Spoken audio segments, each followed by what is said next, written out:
It is terminating the temporary protected status designation for Ethiopia. ኢትዮጵያውያን መመለሳቸው በመላ ዓለም ቀውስ እንደሚፈጥር ይጠበቃል። Tonight, President Trump taking action on what he said. ዓመቱን በሙሉ ስደተኞች በጭንቀት ነው የከረሙት። ሰልፉ ገናውን የጀመረው ዜጎችን አደጋ ላይ ይጥላሉ። ምስኪን ስደተኞችን ማባረሩ ተሳካላቸው።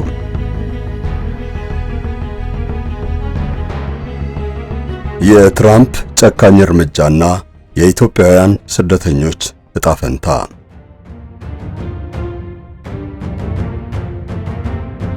የአሜሪካው ፕሬዝዳንት ዶናልድ ትራምፕ በስደተኞች ላይ ዘመቻቸውን አጠናክረዋል። አርብ በወጣ መግለጫ ብቻ 5000 ኢትዮጵያውያን ከአሜሪካ እንዲባረሩ መወሰናቸው ተረጋግጧል። እነዚህ ኢትዮጵያውያን በጊዜያዊነት እንዲቆዩ ጥበቃ የሚያደርግ ፈቃድ ነበራቸው። ነገር ግን የትራምፕ ስደተኞችን የማባረር ዘመቻ ቡራኬውን ገፍቶታል። Migrants waiting for their appointment found it cancelled. ዶናልድ ትራምፕ በአፍሪካ ስደተኞች ላይ ርህራሄም ሆነ ጨዋነት የጎደለው ድርጊት መፈጸማቸውን በሰፊው ገፍተውበታል። ልክ እንደ መጀመሪያው የስልጣን ዘመናቸው ሁሉ ዘንድሮም የቆሸሹ እያሉ አፍሪካውያንን መዝለፍ ገፍተውበታል። ከነዚህ ቆሻሻ ሀገራት ደህና ሰው አይመጣም በማለት አሜሪካ ውስጥ በሰላም ሲኖሩ የቆዩ አፍሪካውያንን ሕይወት ማመሳቀል ጀምረዋል። I don't want them in our country, I'll be honest with you, okay? Somebody would say, oh, that's not politically correct, I don't care. በትራምፕ እርምጃ ከአሜሪካ የሚባረሩት አፍሪካውያን የሚረዷቸው አያሌ ቤተሰቦችና ዘመዶች ጭምር ሕይወት አደጋ ላይ ይወድቃል። ወደ እያንዳንዳችን መንደር የሚደርስ መዘዝም ይዞ ሊመጣ ይችላል።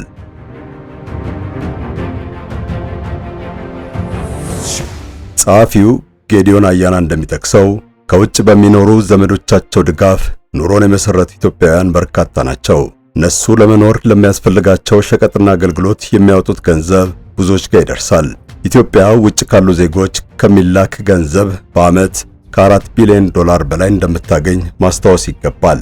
የትራምፕ እርምጃና መዘዙ እንደዚሁም አሜሪካ እየለወጠች ባለው ፖሊሲዋ ዓለም የሚገጥማትን ፈተና በዝርዝር እንፈትሻለንና አብራችሁን እንድትዘልቁ አብዱስ ሰመድ መሐመድ ጋብዛችኋለሁ።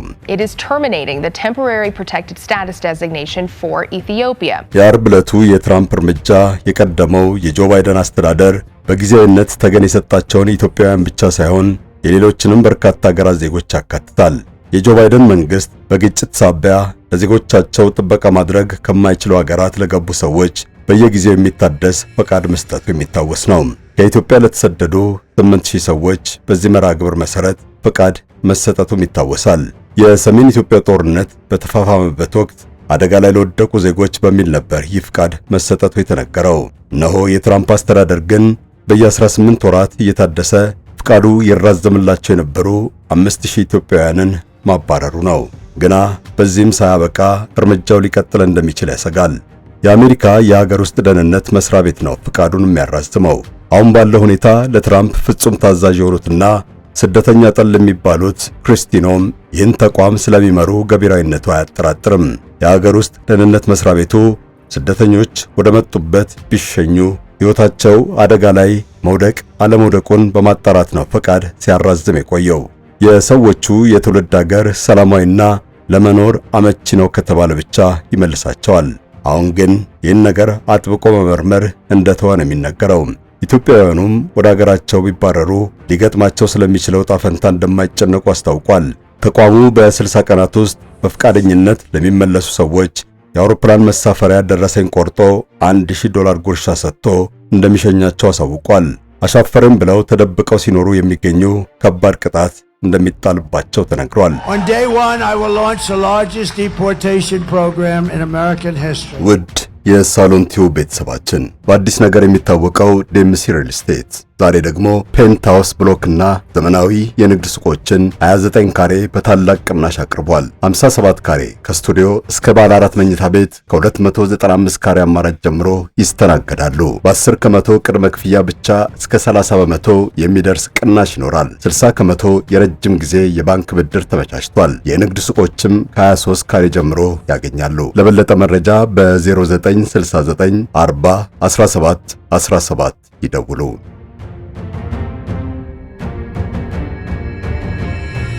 ፌብሩዋሪ 13 2026 በፈቃደኝነት የማይመለሱትን ማሳደድና ማሰር እንደሚጀምር የአሜሪካ መንግስት አስጠንቅቋል።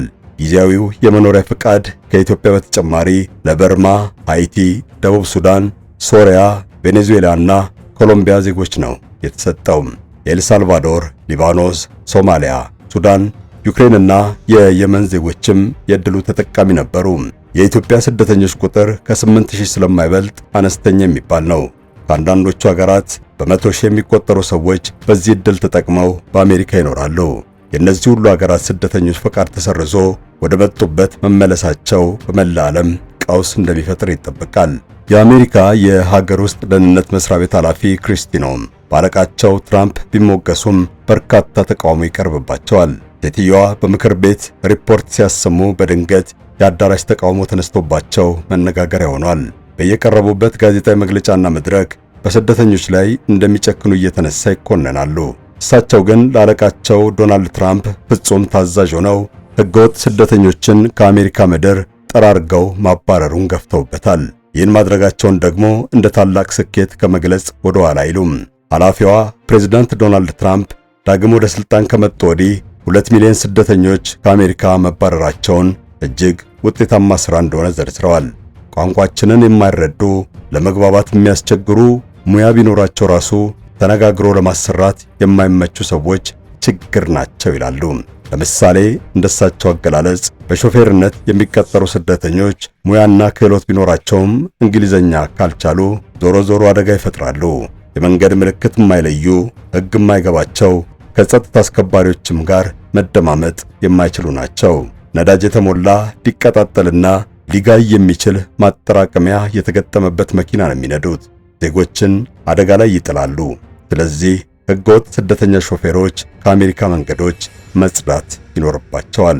ኃላፊዋ እንዳሉት እስካሁን ከተያዙት 223 ስደተኞች ውስጥ 146 መደበኛ ሾፌሮችና 46 የጭነት መኪና የሚያሽከረክሩ ናቸው። 82ቱ አውቶቡስና ሽፍን መኪና ይነዳሉ። ትራምፕ ወደ ዋይት ሃውስ ከገቡ ወዲህ 2 ሚሊዮን ስደተኞች በመባረራቸው የአሜሪካ መንግስት ለዜጎቹ የሚያውለው ከፍተኛ ሀብት ቆጥቦለታል። ሊጠናቀቅ ቀናት በቀሩት በዚህ ዓመት ውስጥ እስከ 650 ሺህ ተጨማሪ ስደተኞች ይባረራሉ። ትራምፕ ሚኔሶታን የሞሉት ሕገወጥ የሶማሊያ ስደተኞች ናቸው ብለው ሲናገሩ የክሪስቲ መስሪያ ቤት የግዛቱን ጎዳናዎችና መንደሮች በማሰስ ጸጉረ ልውጥ የሚላቸውን ሰዎች በሙሉ ሲበረብርና ሲያሳድር ታይቷል። የአሜሪካ ስደተኛ ተቆጣጣሪና ጉምሩክ የሚባለው ተቋምም ቢሆን ትራምፕ ባዘዙት መሰረት ተገን ጠያቂዎችን እያነፈነፈ ነው።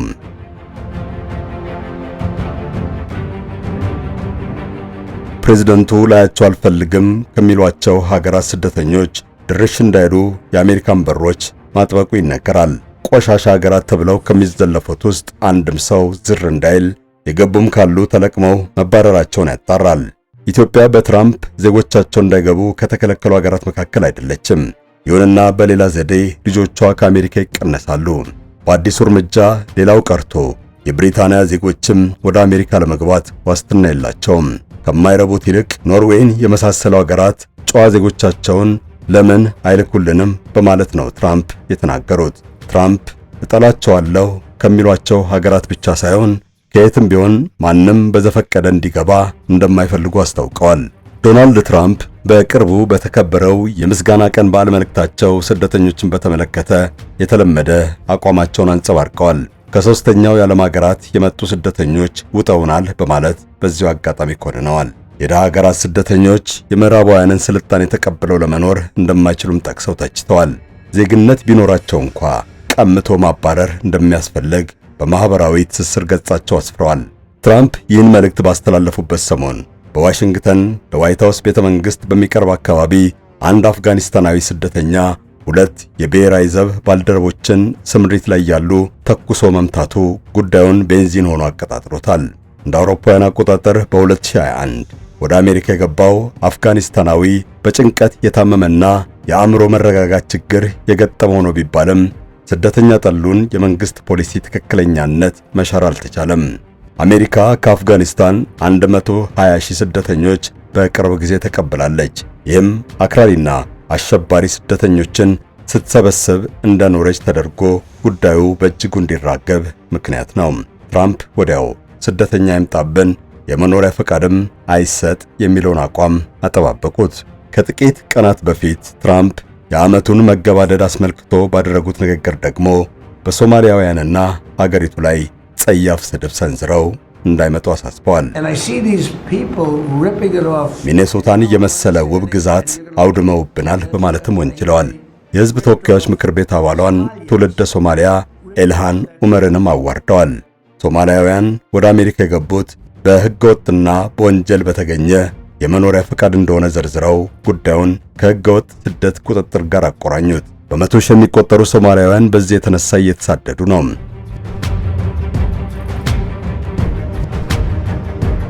ትራምፕ በሶማሊያውያን ላይ ያሰሙት ውንጀላና ዘለፋ መስመሩን ስቷል። አገሬንና እኔን በየጊዜው ትተቻለች ያሏትን ዲሞክራቷን የሚኔሶታ እንደራሴ ኤልሃን ኦማርን እንደሚጠሉ በግልጽ ቢታወቅም በዚህ መነሻነት በጅምላ ማህበረሰቡን መዝለፋቸው የዘረኝነት ጠባይ ነው። ኤልሃን ኦመር ወንድሟን አግብታ ወደ አሜሪካ መፍለሷን በመጥቀስ ጽንፍ የወጣውን ጥላቻቸውን አሳይተዋል። እርሳቸው ወደ ስልጣን እንዲመጡ ድምጽ የሰጧቸውን ሶማሌዎች እንኳ ሳይለዩ በጅምላ መሳደባቸው ከልክ ያለፈ ስደተኛ ጠልነት ነው።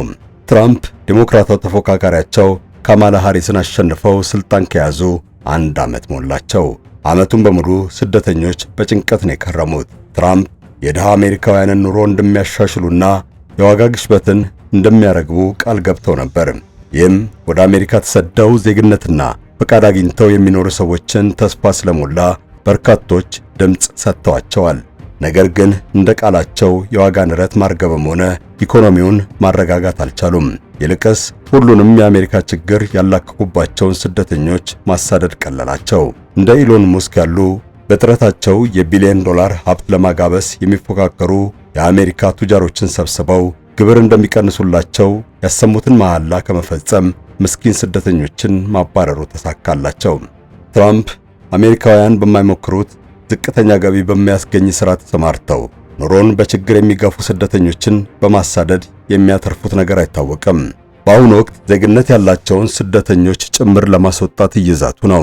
ከቀይ ሽብር ዘመን ጀምሮ በየጊዜው በሚታደስ የመኖሪያ ፈቃድ በአሜሪካ የኖሩ ኢትዮጵያውያን እንኳ ተረጋግተው ለመኖር ተጨንቀዋል።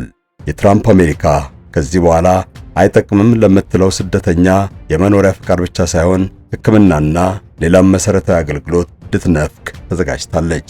ሪፐብሊካን በተለይ አክራሪ ቀኝ ዘመም ፖለቲከኞች ቻርሊ ከርክ የተባለው ደጋፊያቸውና ሞጋቻቸው ከተገደለ ወዲህ በብዙ መንገድ የከፋ እርምጃ መውሰድ መርጠዋል። ከዴሞክራቶች ጋር የከረረ እልህ ተጋብተዋል። ዴሞክራቶችን ድጋፍ የሚያሳጣ ፖሊሲ ማራመድ ገፍተውበታል። ዴሞክራቶች በትልልቅ ከተሞች የሚኖሩ ስደተኞችን ድምጽ ተጠቅመው ስልጣን ላይ እንደወጡ ይቆጥራሉ። እናም ከአሜሪካ ምድር ስደተኞችን በገፍ በማባረር የፖለቲካ ሴራ ለመከወን አቅደው እየሰሩበት ያሉ ይመስላል።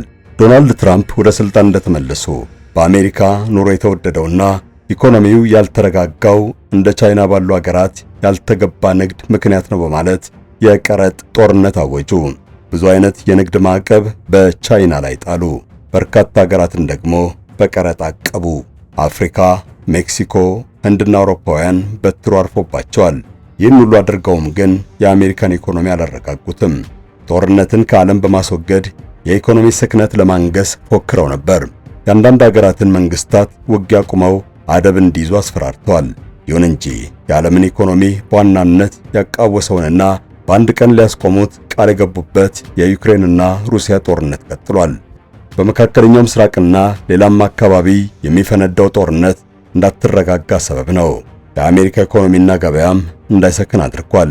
ይህ ሁሉ አቅመ ቢስ ያደረጋቸው ትራምፕ ትኩረት ለማስለወጥ ይሆን በሌላ መነሻነት ስደተኞችን ማሳደዱን በዋና ፖሊሲነት ገፍተውበታል።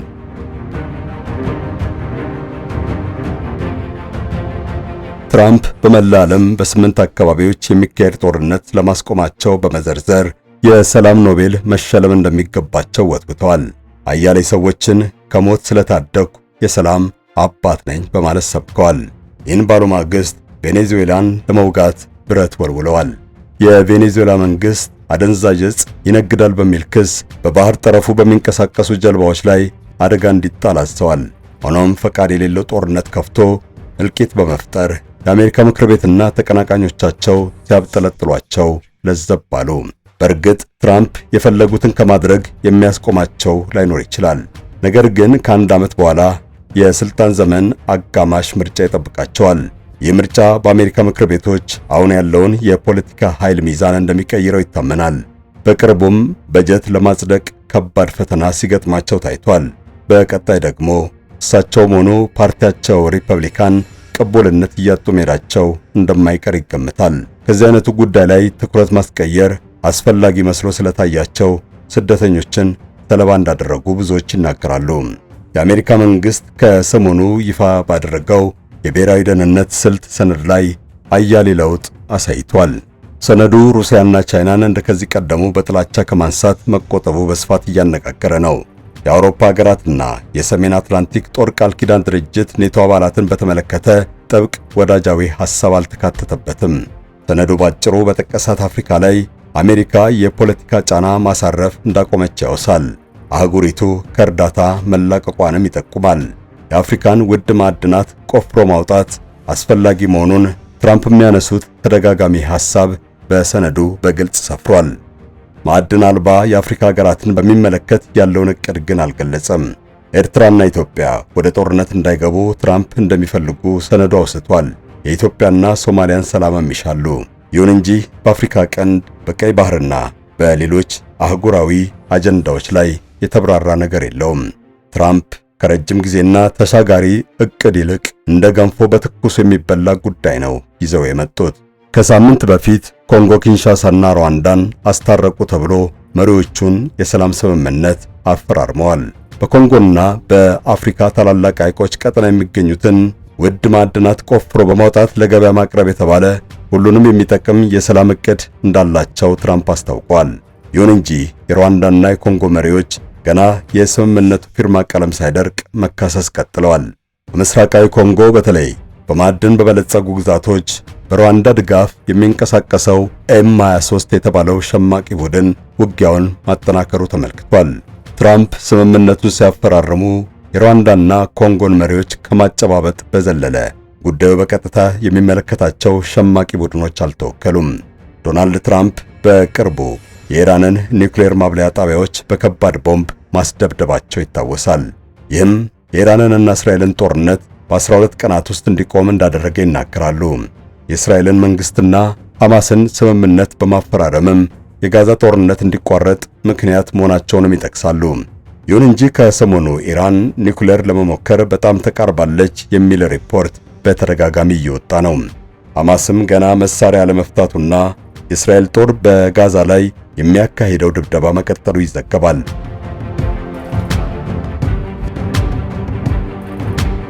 ትራምፕ ሁሉንም ነገር በራሳቸው መንገድ በጥድፊያ መፈጸም ቢቀጥሉም የጨበጡት ሁሉ እየተበተነ አስቸግሯቸዋል። ለዚህ ደግሞ ስደተኞችን ነው ተጠያቂ የሚያደርጉት። ኢትዮጵያውያንን ጨምሮ ብዙ ሰዎችን እያሳደዱ ነው። አሜሪካ ለምን ታቋቋለች? ማንም አይምጣብኝ፣ ስደተኛ አልፈልግም፣ እንዲሁም ፍቃድ ቢኖራችሁም ውጡልኝ እያለችም ቢሆን ሁሉም ሊሄድባት የሚጋጋጠው ለምንድን ነው? አንድ ተረበኛ ከሞትና ከአሜሪካ አይቀርም ብሎ እንደተረተው ሁሉ የመላ ዓለም ሀገራት በርካታ ዜጎች የቱንም ያክል ቢረግሟትና ቢተቿትም ይፈልጓታል። አሜሪካውያን ይህን ያውቃሉ። በተለይ ነጋዴው ትራምፕ ጉዳዩን ወደ ቆንጆ ሽቀላ ሊለውጡት እየሞከሩ ነው። በቅርቡ ይፋ ያደረጉት ወርቃማ ወረቀት የተባለ የመኖሪያ ፈቃድ የአሜሪካን መንግስት ካዝና የሚሞላ ነው ተብሎለታል። የትራምፕን ወርቃማ ወረቀት በ1 ሚሊዮን ዶላር የሚገዛ ለ270 ቀናት በአሜሪካ ለመኖር ይፈቀድለታል። አንድ ሰው ይህን ካርድ ለማግኘት በቅድሚያ $15000 በባንክ የዱቤ ሂሳብ ከፍሎ ማመልከቻ ይገዛል። ማመልከቻው ተቀባይነት ካገኘለት $1 ሚሊዮን በባንክ አስገብቶ ለ270 ቀናት አሜሪካ ውስጥ በነጻነት ለመኖር ይፈቀድለታል። ቀኑ ሲያልቅ ከፈለገ ያራዝማል፣ ያለዚያ ወደ መጣበት ይመለሳል ማለት ነው። ትራምፕ ለግለሰብ ብቻ ሳይሆን ለድርጅቶችም የዚህን የመኖሪያ ፈቃድ ሽያጭ አመቻችተዋል። ድርጅቶች በአሜሪካ ለሚኖራቸው ሥራ ተቀጣሪ መላክ ቢፈልጉ $2 ሚሊዮን ከፍለው ይፈቀድላቸዋል። የትራምፕ ወርቃማ ወረቀት አንድ ግለሰብ በውጭ ሀገር ለሚያገኘው ገቢ በአሜሪካ ሕግ ግብር እንዲከፍል አያስገድድም ተብሎለታል። ፈቃዱን ያገኘው ሰው ልክ እንደ አሜሪካዊ በነጻነት መብቱ ተጠብቆ መኖር ይችላል። ትራምፕ እስካለፈው ሴፕቴምበር ወር ድረስ 80,000 ወርቃማ ወረቀት አዘጋጅተዋል። መናጢና ወንጀለኛ ስደተኛ ከየትም እየገባ አሜሪካን ከሚያጨናንቃት ሕጋዊና ጠቃሚ ሰው ሰርቶ እንዲኖር ለማገዝ አስበው ነው ይህን ፍቃድ ያወጡት ተብሏል። አንዳንዶች ፍቃዱ ግለሰብን በነፍስ ወከፍ እስከ $5 ሚሊዮን ሊያስወጣ እንደሚችል አንስተው ተችተውታል። ነገር ግን ፕሬዝዳንት ትራምፕ የአሜሪካን የመኖሪያ ፍቃድ አሰጣጥ ስርዓት ገቢ ወደሚያስገኝ መንገድ መቀየር እንደሚፈልጉ ነው የተናገሩት። ከዚህ ቀደም ስደተኛና ተገን ጠያቂዎችን የሚቀበሉ መስሪያ ቤቶች ሲሰጡ የቆዩት ፍቃድ ከሙስናና አድሎ ጋር ተያይዞ ብዙ ችግር ሲነሳበት መቆየቱን ትራምፕ አልወደዱትም። ስለዚህ ነገርየውን ከማንዛዛት ይልቅ የከፈለ አሜሪካ ውስጥ ገብቶ መኖር ይችላል በሚል ግልጽ ሕግ መተካት እንደፈለጉ ተመላክቷል።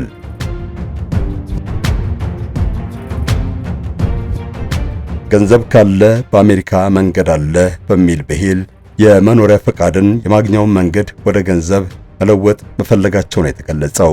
አንድ ግለሰብ ለ270 ቀን $1 ሚሊዮን ከፍሎ ፈቃድ እንዲወስድ ያመጡት አሰራር አሜሪካ ውስጥ በየዕለቱ ከ$3700 በላይ እየገፈገፈ እንዲኖር የሚያስገድድ ነው። የአሁኑ ታይቶ ወደፊት ለገበያ የሚቀርበው ወርቃማ ወረቀት ቁጥር እንደሚጨምር ይጠበቃል። አበቃን። ፈጣሪ ሀገራችንንና ዓለማችንን ሰላም ያድርግልን። አሜን።